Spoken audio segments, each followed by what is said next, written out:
All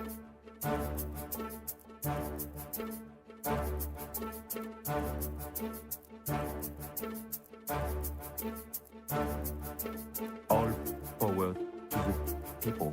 All power to the people. All power to the people. Bonjour, salam alaikum, moi c'est Mohamed de Bruxelles Panther et du collectif citoyen qui organise la campagne pour la rupture définitive du jumelage entre les communes d'Ixelles et le territoire de Megiddo en Israël. Alors d'abord un mot sur c'est quoi un jumelage. Un jumelage c'est une relation de fraternité, c'est une relation créée, c'est dans un programme européen après la Seconde Guerre mondiale, parce que les gens s'entretuaient trop régulièrement et comme vous le savez, avec l'Europe et même avant l'Europe peut-être, ils ont mis en place une organisation qui organise ces jumelages et le principe c'est que des villes de pays différents créent des liens de fraternité, d'où le mot jumelage, ça devient des villes en quelque sorte jumelles pour éviter ou diminuer les risques de guerre puisque des gens qui se connaissent et qui s'apprécient et qui se fréquentent normalement ne se font pas la guerre. Donc ça c'est Megiddo qui est un territoire ethniquement nettoyé, dont les habitants originels ont été chassés au moment de la Nakba en 1948, qui n'ont pas le droit de rentrer chez eux, qui n'ont même pas le droit d'y revenir visiter la mosquée qui, elle, est encore debout par on ne sait quel miracle. Et en plus, Megiddo abrite sur son sol une des plus grandes prisons d'Israël,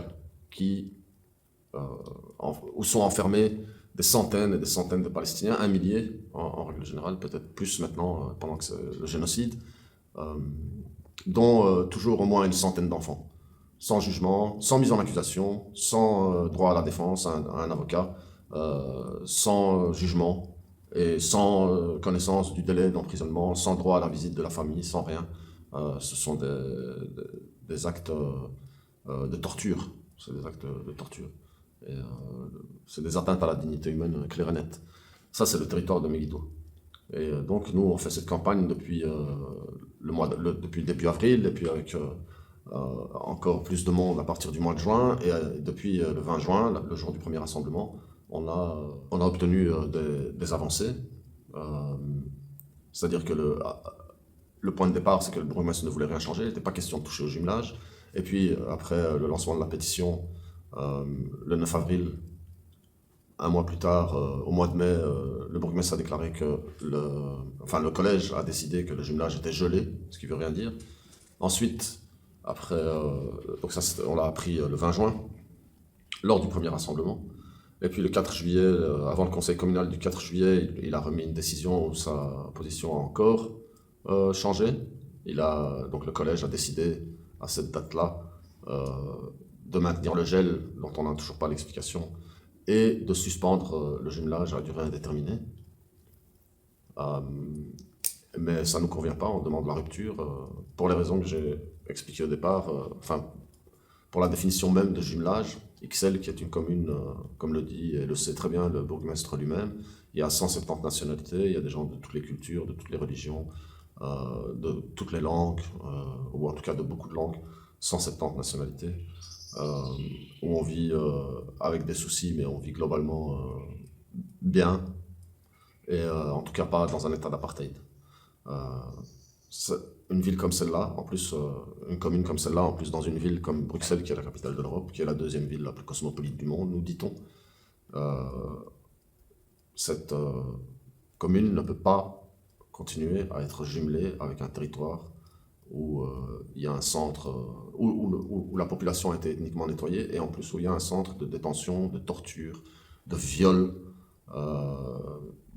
d'humiliation, de torture. Et torture, tout le monde a vu les images de Megiddo récentes, avec des Palestiniens à moitié nus, à plat ventre, sur le sol, les pieds et les mains attachés, et qui sont menacés par des chiens et par des soldats. On se demande d'ailleurs qui est le plus chien et qui est le plus soldat des deux. Complices, voici les mots écrits sur les affiches placardées ce matin sur la maison communale d'Ixelles. Elles représentent Christos Doulkeridis face à Benyamin Netanyahou. Le bourgmestre est choqué. Pour lui, c'est de l'intimidation. Je suis bourgmestre d'une commune de la région bruxelloise. Il n'entre pas dans mes missions de me comporter comme un ministre des Affaires étrangères, comme un Premier ministre. Donc nous cibler comme si ça pouvait avoir une influence vraiment fondamentale sur ce qui est en train de se passer là-bas. Ces affiches font référence au jumelage de la commune avec celle de Megiddo située en Israël. Ils ont adapté ce qu'ils ont récupéré sur notre compte Instagram. Ils ont tapissé la façade vitrée de l'entrée de la maison communale. Euh, Tout simplement, ils ont collé des feuilles sur les vitres, quoi, pacifiquement, dans un geste tout à fait honorable de désobéissance civile pour demander la fin d'un génocide, la fin de la complicité dans un génocide de nos autorités. Il n'y a pas eu de vandalisme, il n'y a pas eu de violence, il n'y a pas eu de dégâts. Mais M. Doulkeridis est choqué, Muskin, par cette action, dit-il. C'est étonnant qu'un politicien chevronné avec 20 ou 30 ans, je ne veux pas trop le dire, 20 ou 30 ans de carrière derrière lui, ose prétendre être choqué par une action qui consiste en un collage de papier sur une façade vitrée. Donc c'est du cinéma. C'est vraiment jouer la victime d'une manière pas très élégante. C'est pas crédible, tout simplement, de dire qu'il est choqué. Il dit qu'il se sent ciblé.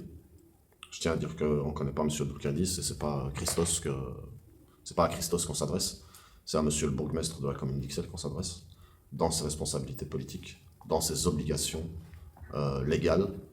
C'est M. le bourgmestre qui a juré devant le roi ou devant l'autorité compétente de respecter la loi et la Constitution. C'est pas nous, même si on doit le faire aussi, mais lui il l'a fait formellement. Et il est responsable, c'est à ce responsable, c'est au rôle qu'on ne s'adresse pas à la personne, donc il n'a aucune raison de se sentir ciblé. Et si c'est dans la commune d'Ixelles que cette action pour rompre un jumelage se produit, se déroule, se déploie, c'est tout simplement parce que Ixelles a un jumelage avec une commune israélienne et Ixelles est quasiment unique en son genre en Belgique, puisqu'avec Anvers, qui est l'autre ville belge à avoir un jumelage avec une ville israélienne, Ixelles est la seule de la communauté française, en tout cas, à avoir un jumelage. Donc le ciblage, il n'est pas, il est pas par hasard, il n'est pas personnel certainement. Il est lié à un fait que personne ne peut nier, c'est qu'Ixelles est jumelé avec un endroit où se trouve un centre de torture, de viol, d'emprisonnement, sans aucun droit, sans aucun respect du droit international, du droit humanitaire, du bon sens et de l'éthique humaine la plus basique. Notre commune ne peut pas rester jumelée avec, je le répète encore une fois, avec un endroit comme celui-là. Il a été même jusqu'à dire qu'il considérait que c'était de l'intimidation, cette action. Alors là, encore une fois, c'est vraiment épatant de sa part de pouvoir dire quelque chose comme ça, parce que en matière d'intimidation, je tiens à lui rappeler les nombreuses violences policières commises par la police, dont il est au moins partiellement responsable, puisqu'il est bourgmestre, il est l'un des 2 bourgmestres de la zone de Bruxelles-Capitale-Ixelles. Il y a les sanctions administratives à coût de 500 € contre des gens qui demandent pacifiquement la fin d'un génocide. Il y a, la semaine passée, lors de notre 14e rassemblement, juste avant les intimidations et les menaces de sa part d'interdire le rassemblement, et puis d'accepter de le tolérer, mais avec interdiction d'avoir de la sono. Donc ça, non seulement c'est de l'intimidation. Et si jamais on a une sono, 500 € d'amende par... je ne sais pas comment ils choisissent les gens, mais bon, c'est menace de 500 € d'amende administrative. Donc c'est menace, intimidation, censure factuelle, on nous interdit d'avoir des baffles. Ça, ce sont des faits. Alors que dire que lui, il est intimidé parce qu'il y a des affiches sur sa façade, encore une fois, c'est risible. C'est risible. C'est pas sérieux. Donc ça, on demande aussi évidemment la fin des violences policières, la fin de la censure, la fin des intimidations, la fin des interdictions de pouvoir s'exprimer librement 2 heures par semaine, ce qu'on fait depuis, donc on a fait là 15 fois de suite, sans qu'il y ait le moindre problème avec la police. Ça a été chaque fois un rassemblement familial, avec des enfants, avec des gens de tous les âges, avec des gens... Un rassemblement à l'image d'Ixelles en fait. Avec des gens de toutes sortes, avec le seul point commun de vouloir montrer leur solidarité avec le peuple palestinien dans ce qu'il est en train de subir, et ensuite de mettre la pression pour convaincre le bourgmestre de prendre la seule solution qui soit à la fois acceptable, parce que c'est la seule qui soit valable, c'est-à-dire la rupture de ce jumelage. Ensuite, le bourgmestre, il prétend que cette action est inutile parce qu'au niveau communal, il n'a aucun pouvoir, il n'est pas ministre des Affaires étrangères, il n'est pas Premier ministre. Rompre le jumelage ne changerait rien. Alors d'abord, c'est faux, parce que la commune a des compétences internationales, puisqu'il y a un échevin du jumelage. L'échevin, c'est comme un maire adjoint, ou si on met ça au niveau gouvernemental, c'est comme un ministre, quoi. Il y a un échevin spécifique pour le jumelage et la coopération internationale. Donc il ne faut pas nous dire que la commune n'a aucune compétence au niveau international. On est en train de parler, très justement, d'une compétence internationale des communes. À côté du fait que la commune a effectivement des compétences internationales, la commune a aussi l'obligation de respecter la loi et de respecter la constitution belge, évidemment dans le cas des violences policières que j'ai déjà citées, mais aussi dans le respect des engagements de la Belgique.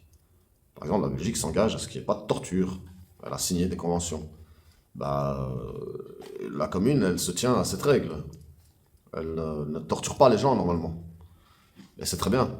Eh bien, c'est la même chose avec le jumelage. La Belgique, je tiens à le préciser, le 18 septembre, le jour du vote de la résolution historique, la première résolution déposée par l'État de Palestine à l'Assemblée générale des Nations Unies, eh bien, la Belgique a voté oui. Cette résolution dit que l'avis du mois de juillet de la Cour internationale de justice qui établit juridiquement, définitivement, au niveau global, l'état d'apartheid, l'état de colonisation, l'état d'occupation, les crimes de guerre, les crimes contre l'humanité, tous les crimes d'Israël, tous les crimes de l'entité sioniste depuis qu'elle existe, et même avant qu'elle existe en tant qu'État. Donc la Belgique a voté pour. Donc cette résolution dit qu'il faut cesser la coopération, la complicité avec l'État d'Israël, qu'il faut cesser de lui fournir des armes, évidemment, mais qu'il faut aussi le sanctionner à tous les niveaux académiques, sportifs, économiques, financiers, diplomatiques, et aussi au niveau de la commune. Nous, on demande que le vote de la Belgique ne se tienne pas à des mots, et qu'il passe par des actes, il se transforme en actes. Et M. Doulkeridis, c'est à la tête d'une commune qui a un jumelage avec une ville israélienne et qui est en capacité, en tant qu'homme politique élu démocratiquement, de poser un acte politique. On sait très bien que ça ne va pas arrêter le génocide du jour au lendemain. On lui demande juste de poser le seul acte qu'il est en position de poser et qu'il est en devoir de poser. Il doit rompre ce jumelage. Ce jumelage serait conforme au droit international, serait conforme à toutes les décisions de la justice internationale et serait conforme à la position publique devant le monde entier de la Belgique.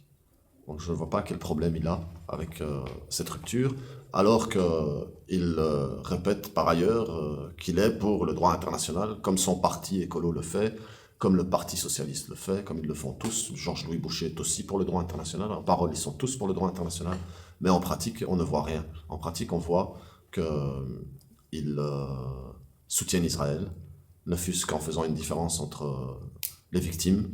D'un côté, la décision de suspension à durée indéterminée du jumelage du bourgmestre et de son collège parle de victimes civiles du côté israélien, mais ne parle que des infrastructures du côté palestinien, alors qu'il y a eu 1200 morts d'un côté et qu'il y en a des dizaines et des dizaines et des dizaines de milliers, certainement beaucoup plus que les 40 000 qu'on nous cite depuis 6 mois, du côté des Palestiniens. Ils continuent à dire qu'Israël a le droit de se défendre, continuent à soutenir Israël, donc ils vont dans le sens contraire de ce qu'ils disent, de ce que dit la Belgique, de ce que dit le droit. Pour le bourgmestre, en revanche, cette suspension est synonyme d'espoir. On a décidé de suspendre ce jumelage, mais pas de l'arrêter, parce qu'on ne va pas renoncer, nous, au niveau belge, au niveau communal, à se dire qu'un jour, il faudra dialoguer. Il faudra trouver des femmes et des hommes avec qui on peut construire la paix. Le bourgmestre va porter plainte pour diffamation. À ce jour, Ixelles est la seule commune de la capitale jumelée avec Israël, un débat qui continue de diviser. Il y a des différences entre la parole et l'action. Alors, l'autre problème, enfin, le problème avec la position du bourgmestre qui dit que la commune à son niveau ne peut rien faire, c'est ce qu'il dit dans la première partie de l'interview. Ici, dans cette seconde partie où il intervient, il dit le contraire, parce qu'il dit qu'il ne veut pas rompre le jumelage, qu'il veut le maintenir pour pouvoir travailler à la paix avec les gens de Megiddo. Mais alors, on ne comprend pas. Est-ce qu'il n'est pas ministre des Affaires étrangères ou est-ce qu'il est ministre des Affaires étrangères? Parce que tout d'un coup, la commune devient en capacité de construire la paix entre la Palestine et l'occupation israélienne. C'est tellement énorme que c'est risible, encore une fois. La commune, ce qu'elle peut faire, c'est rompre le jumelage. Ça, il peut le faire. Il prétend qu'il ne peut pas. La commune n'a aucune capacité à travailler pour la paix en Palestine occupée. Et ça, il prétend qu'il peut le faire. Il prétend que les dirigeants de Megiddo seraient des progressistes qui n'ont rien à voir avec la gestion de la prison, du centre de torture et de viol qui se trouve sur leur territoire. Donc ils n'ont aucune capacité sur une prison donc, qui se trouve sur leur territoire. Par contre, alors que c'est une autorité locale, ils auraient tout d'un coup, eux aussi, la capacité de travailler pour la paix avec M. Doulkeridis. Ça n'a tout simplement aucun sens. Encore une fois, c'est une contradiction. On ne peut pas être irresponsable dans la localité qu'on dirige et prétendre avoir des capacités au niveau international. Donc il faut que M. Doulkeridis arrête de se moquer du monde et de nous dire une chose et son contraire. Ils prétendent aussi, et l'échevin du jumelage Nabil Messaoudi le prétend aussi, il nous parle du jumelage avec Zababdeh. Qu'il y aurait le jumelage avec Zababdeh et qu'il y aurait une espèce de relation triangulaire entre les trois entités, XL, Zababdeh et Megiddo, qui s'appelle entre autres Al-Ajoun, c'est son nom d'origine. Ces relations triangulaires permettraient de travailler à la paix. C'est complètement faux. Ça n'a pas été pensé comme ça au départ, puisque Zababdeh, comme je vous l'ai dit, a été jumelé à la commune d'Ixelles en 2003 et la commune de Megiddo en 2012, 9 ans plus tard. Donc ça n'a pas été pensé comme un projet commun. Et ça ne l'a jamais été en pratique. Et les gens de Zababdeh, évidemment, sont très réticents à avoir ce genre de collaboration avec des gens qui dirigent un territoire ethniquement nettoyé. Donc peut-être même une partie des gens qui sont à Zababdeh sont des réfugiés à Zababdeh qui viennent de Megiddo. Donc c'est complètement faux, il faut qu'il arrête de se moquer de nous. Et les deux jumelages n'ont rien à voir. D'un côté on parle d'un village Zababdeh qui est un village sous occupation coloniale, et de l'autre on parle d'un territoire qui est une colonie, qui n'est pas... et qui est une colonie dirigée par des colons. On ne parle pas de la même chose, donc mélanger Zababdeh et Megiddo, ça n'a aucun sens. C'est totalement hors de propos. Donc on le répète, je le répète encore une fois, on demande le respect du droit international, on demande le respect des décisions de justice, des cours internationales, on demande l'application de sanctions, et la commune d'Ixelles est en mesure de sanctionner l'État d'Israël, contrairement à ce que prétend Christos Doulkeridis, en rompant ce jumelage officiellement et définitivement.